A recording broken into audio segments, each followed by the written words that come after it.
Hey everyone, it is I, Magician88, and once again we're going to be doing another month in review. This time I'm going to be recording this on my phone, because why not? I got a new phone anyway, so let's jump into the review. As per usual, this video is split into three parts.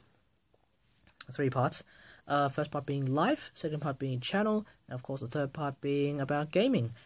What has been happening throughout the month. So let's jump into life already, which is basically everything apart from gaming and channel, which is I've got a new phone. As you can see right now, it's recording video, and I've got to make sure that my head's blocking the light so it doesn't completely glare out my face. It's a Samsung Galaxy S4 Mini, and it's quite powerful. In fact, it's supposed to be almost as powerful as an S4, except maybe just a little bit less powerful, because it is, of course, a mini phone, so obviously it's not going to be as great, but still, it is a fantastic phone. I quite like it. It's got a great user interface. It's got the great Samsung interface anyway. It's got all the wonderful things that I want it to be. It's doing everything as fast as I want it to be. So yeah, no complaints here. Yeah, there's really nothing wrong with it. So if you want to get a pretty decent phone for a pretty decent price, I got mine for $549 Australian, so that might be quite expensive. Of course, good phones these days are actually quite expensive, so I will definitely check that out. Why am I so dark? I don't know. Maybe it's just because it's a massive shadow! Anyway. Let's move on. What else has been happening in life? Well, basically, not too much. I'm in America. Not too much. I am in America, which means right now I won't be doing too much for the channel for the next 2 months. Because I'm in America for 2 months. For 2 months, anyway. So I'll be checking out all sorts of places. I'm in New York right now. I might go to San Francisco and check places out. So if you happen to bump into me in America, say hi. I'll say hi back. Yeah, that'd be nice. What else is happening? Jack all right now. So anyway, let's move on to the channel. And once again, nothing's happening on the channel, except maybe I did release a time-lapse of the Sydney Harbour Bridge, which lasted about a minute and a bit. I want to do a much larger one, so maybe later on, when I have a lot of time, I'll probably try and embark on a 24-hour time-lapse. That's really my idea. I want to make it so into a desktop background, an animated desktop background, which I can then use on my laptop, because that would be sexy. The great thing about time lapses with my camera as well is that I can basically have the video at 1440p. That is awesome. It's the first video I've ever released in 1440p. So I was actually quite excited about doing that. The video itself for what was essentially just a minute and a bit only ended up being 30 odd meg for some reason. So I guess it was compressed quite well. Go check it out. I don't know why my camera was so shaky though in the end, so that was a little bit unfortunate. I guess maybe just pressing the button would cause my camera to shake. Oh no, I don't know. So anyway, that's that. It was a lot of fun anyway to hang out with my friends making that video. So props to my friend Suyang for sticking around for a while, and then we just went home. I got a massive suntan actually because I didn't wear any sunscreen. Oh, that was dumb. I had a suntan. I was wearing my sunglasses, yeah, and this part of here, this part was all white, this part was all red. So, tan lines everywhere. Do I still have my tan line on my arm? No, it seems to have started receding on my arm, so that's good. Alright, now let's move on to gaming, which is actually a lot of things have been happening in the month of November. For example, I can't believe I forgot to write this down on my newly written list. It's on my Vita right now. I guess I'll talk about this before I forget. PS4 and Xbox One, they've actually released this month, and oh my god, hype all over the place. Actually, I still have the tan line. Damn! PS4, Xbox One have been released. Woo! Okay, it's great to see 2 new systems really alive and kicking it now. PS4, of course, a more powerful system than the Xbox just by its specs alone. There's absolutely no denying it. Any Xbox fanboys can probably just stop right there. At the same time, PS4 fanboys, stop before you ruin the reputation of the PlayStation community, whatever reputation both PlayStation and Xbox communities even have. Pros and cons, I'll just do a few pros and cons. Or actually a little bit of comparison. Obviously, as someone with a Vita, I am more likely to buy a PS4 eventually. PS4 is actually a bit cheaper as well. You definitely can't deny that. And also the PlayStation, Move? Well, the camera is not essential for PS4, and I quite like that. But although I'm probably going to buy the camera anyway because I want to stream PS4 games if I ever decide to buy a PS4. So yeah, that's definitely awesome. I do think though that what Xbox has is quite an interesting lineup of games. At least the whole what was it, Rise? Maybe not Rise. Titanfall. Everyone's getting ready for Titanfall, and I reckon that's going to be pretty cool as well. But to be honest, I'm more of a PS4 person. I'm more of a PlayStation fanboy. For what it's worth, I had a PS2. I didn't buy a PS3 though. I do have a Vita. I had a PSP as well. I had a PS1 as well. For what it's worth. So yeah, I mean the only other console that's not PlayStation is a Wii that I don't actually touch anymore. So yeah. Right, let's move on. PS Vita news. Project Eva F will be coming to the Western world for the Vita in I'm guessing I think it was early 2014, or very late 2013, as in this month, which is December. It's actually December 1st. I completely screwed up with the schedule of releasing this video because I'm a dickhead. Yeah. So the reason why this is big is because there's a lot of Miku fans in the Western world who want to play the game but not have to bother with translating all the Japanese that comes with a Japanese game. With it being released in the Western world, the songs and the general content of the game will still be in Japanese, but the menus, the user interface, and the tutorials will be in English. Which is going to make life a lot easier for players in the Western world, because I've played a bunch of games where the tutorials are in Japanese, and for the most part I don't particularly know what's going on. I have to either go online to search for the control system, or I have to sort of struggle through the katakana of the control system, or I have to ask my friends or my cousin, because they've played the game before and they know exactly how it works.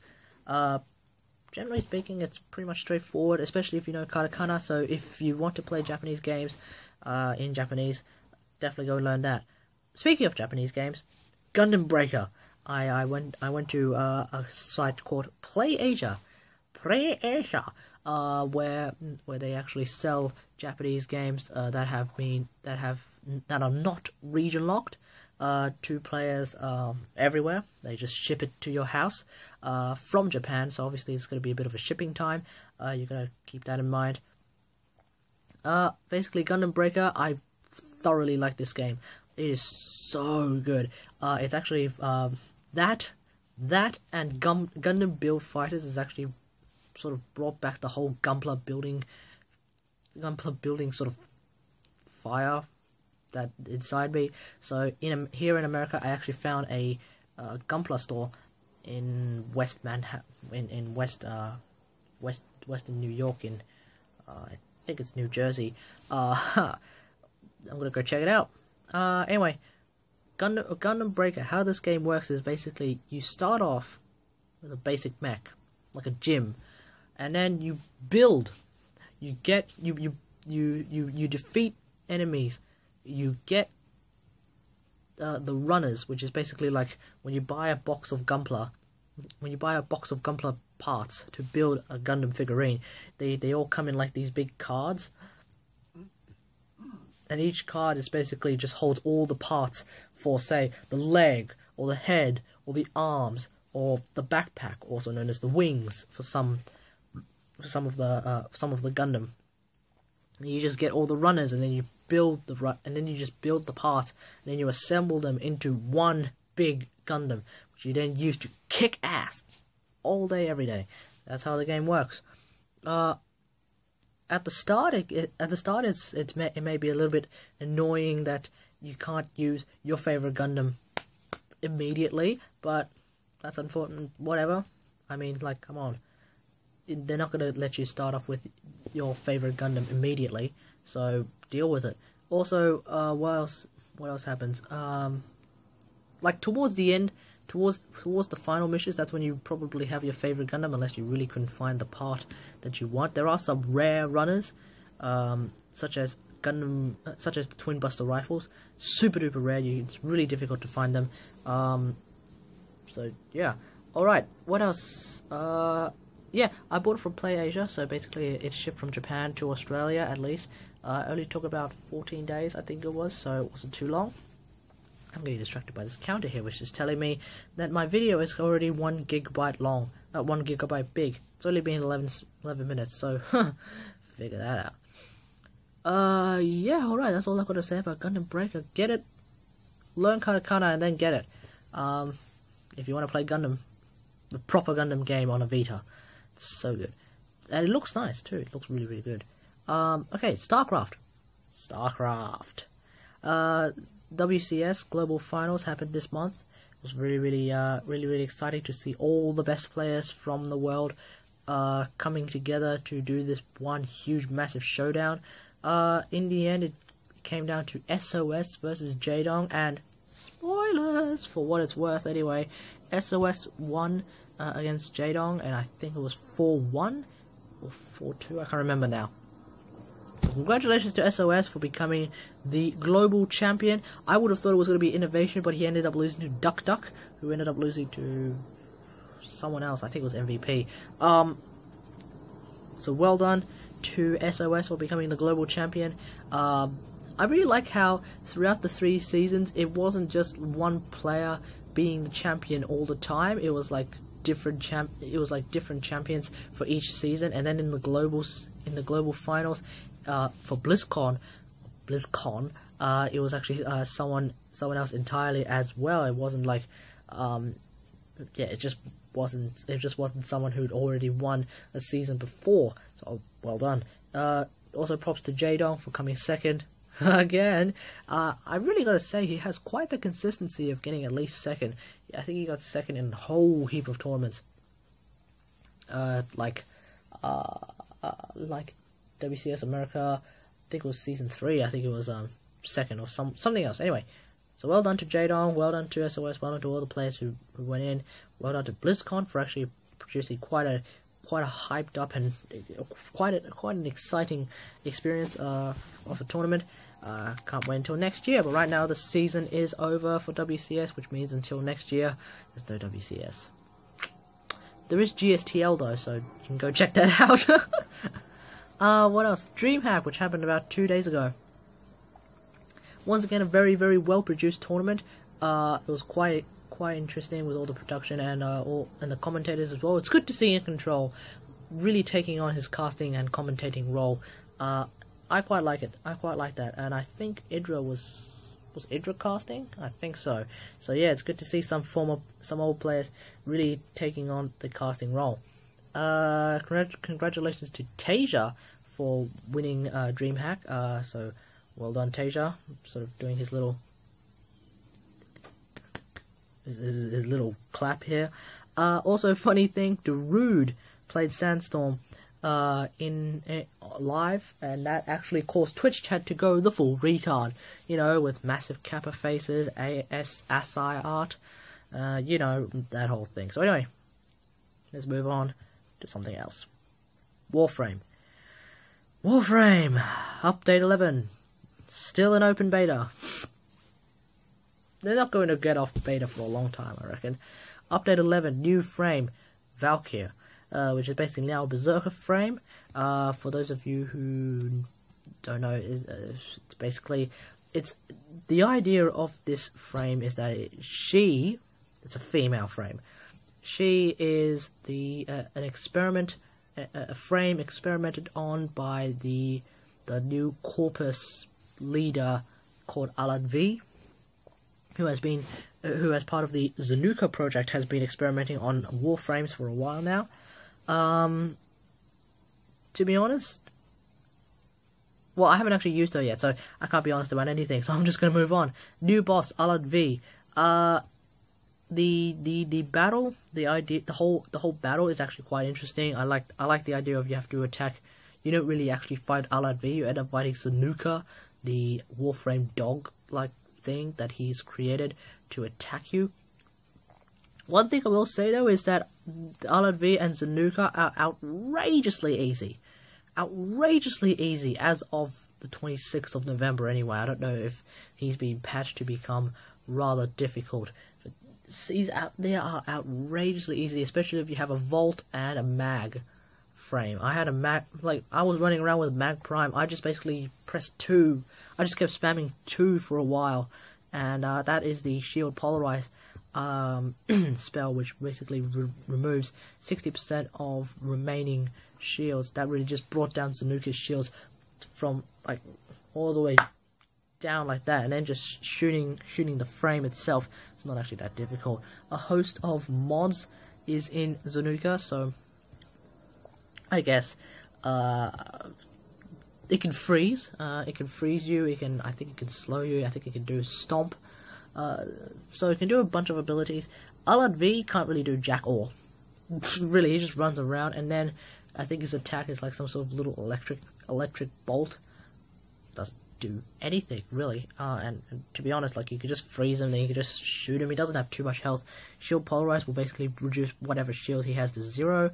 So yeah, that's really how you defeat Alan V. Wow, I only have 700 megabyte left. Holy crap! Now there's trading. Trading is a new system that's actually been implemented trading is a new system that's been implemented in Warframe. So you can now trade your items. No, you can actually trade platinum now, not items, but platinum. So I guess you have to figure out a way of selling your items for platinum, for whatever. Maybe you can trade items too. I can't remember because I haven't played the game in about a week.